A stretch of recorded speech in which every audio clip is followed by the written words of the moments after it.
في أحد أحياء المدينة الهادئة، خرج طفل صغير لشراء الحليب من البقالة القريبة، وبينما كان يعبر الزقاق تفاجأ بمجموعة من الكلاب الضالة تقترب منه مسرعة. بدأ الطفل بالجري خوفاً، لكن الكلاب لاحقته بشراسة.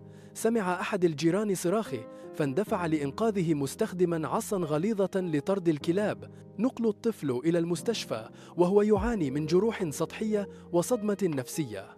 أثارت الحادثة ضجة في الحي، وطالب السكان السلطات بالتدخل لحل مشكلة الكلاب الضالة.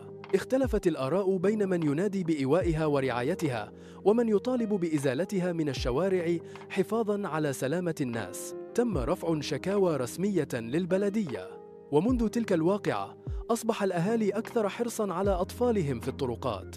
القصة أعادت فتح النقاش المجتمعي حول التوازن بين الرفق بالحيوان وحماية الإنسان.